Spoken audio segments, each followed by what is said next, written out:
So welcome back, guys. Another profession video in regards to the changes between TBC and Wrath of the Lich King.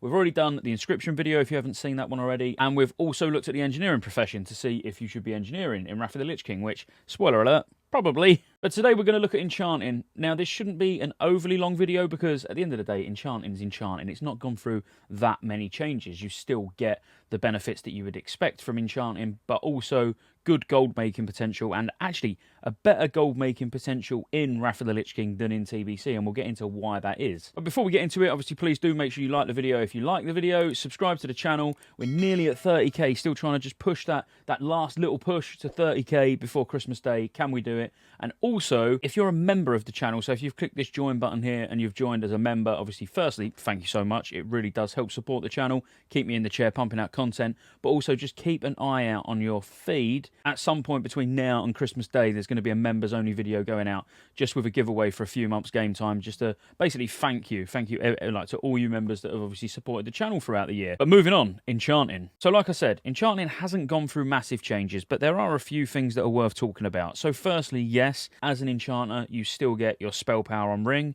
but not just that. At 400 enchanting, you'll be able to either enchant your rings with 40 attack power, and you can put this on both, 23 spell power, which again you can put on both, and stamina, which is 30 stamina. And again, you can obviously put this on both. Now, the mats for them are actually not too bad, so we might as well talk about mats first. So when you're DEing items, they either break down into Infinity Dust, Greater Cosmic Essence, Lesser Cosmic Essence, or if you're DEing epics, then it's Abyss Crystals. And as you can appreciate, early on in the expansion, the Abyss Crystals are going to be very expensive because the amount of epics that are actually going to be going for disenchanting is extremely small. Location-wise, what you need to know is where I'm currently stood right now, which is the Enchanting Home in Dalaran. It's the first building on your left of the Mage's Commerce Exchange. Now, this is where you're going to get recipes, train up all the way to 450, and obviously visit the enchanting supplies for anything you might need from here. So first of all, you can learn different recipes all the way up to 445, which will be Abyssal Shatter, which will be the last thing you can learn from the trainer, which Abyssal Shatter basically disenchants an Abyss Crystal into a Greater Cosmic Essence or Infinity Dust. Not ideal really when they're going to be like, you know, a couple of 100 gold each, but you can learn a lot of abilities from here. You can see I'm not quite maxed yet, but it doesn't matter because there's a good chance I might even max my enchanting during this video. Now, once you get to a point where you've learned all of the abilities from here, you've made your Rune Titanium Rod, which is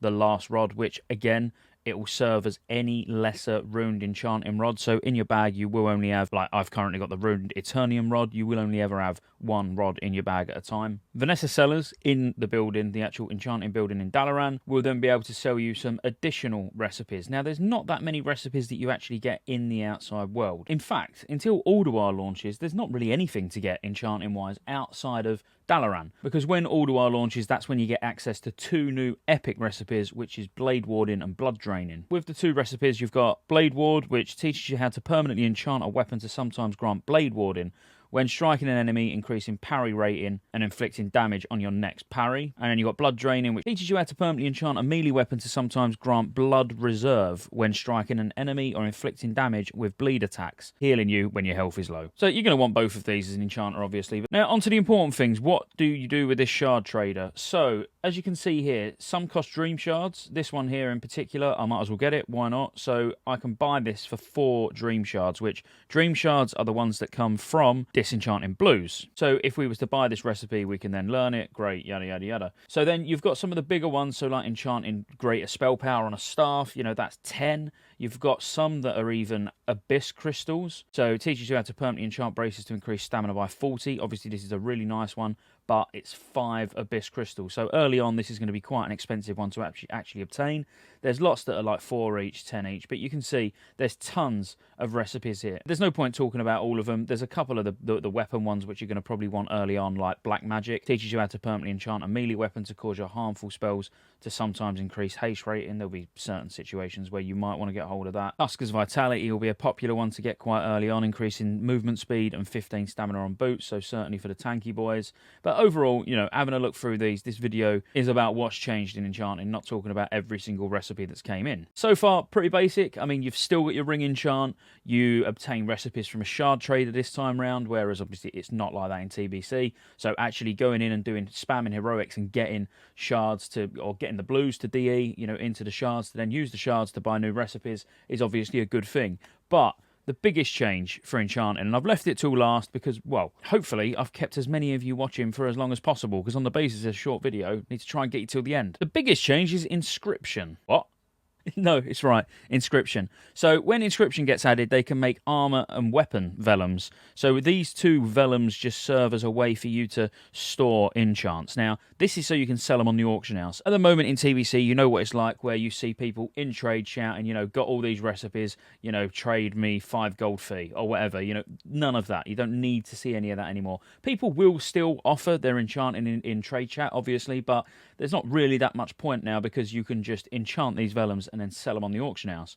And it's really good as well for if you're leveling enchanting on an alt or something like that, because, you know, you can actually not just waste all those materials. You can stick them on vellums, put them in your guild bank, sell them on the auction house, whatever you want to do with them. And it really is quite simply as easy as finding the enchant that you want. So let's say we want enchant gloves major agility, because I do actually want these on my alt. So, and you just put it on the armor vellum, and then boom, there you go. You've got the enchant gloves, major agility, so increasing agility by 20, and it's the scroll. So now that scroll, as you can see, is not bound to me or anything like that. This can now go on the auction house. So as you can imagine, that adds a lot of gold potential, because you can go around farming mats, just farming greens out in the open world, putting like spell power enchant on gloves, on loads of vellum. You might even have your own scribe, which obviously would be a good thing, so you can just make your own vellums and then sell them on the auction house. It's a good market, because especially at the beginning of expansions, people are going to be replacing their gear quite quick, and lots of people, you know, they'll be getting their alts to 80 and then like running through heroics, getting loads of gear, wanting to enchant it before their first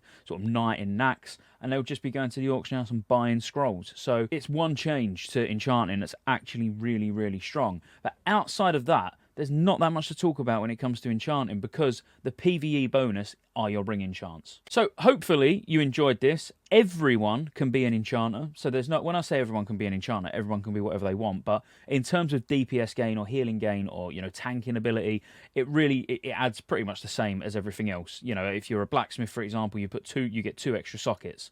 So if you was to put raw spell power in, you're going to get 38 spell power. So let's say you're a warlock, put in an extra socket in your gloves and in your bracers, 2 19 spell power gems, that's 38 spell power. If you go enchanting, you're going to enchant your rings and get 46 spell power. Now, the thing is, even though enchanting pulls ahead a little bit there, obviously as the better gems come out, then the sockets are worth more, and there's a lot more flexibility. So I'm not fixating just on blacksmithing. Obviously, we could talk about engineering, we could talk about jewel crafting, getting, you know, bigger gems, bigger personal gems.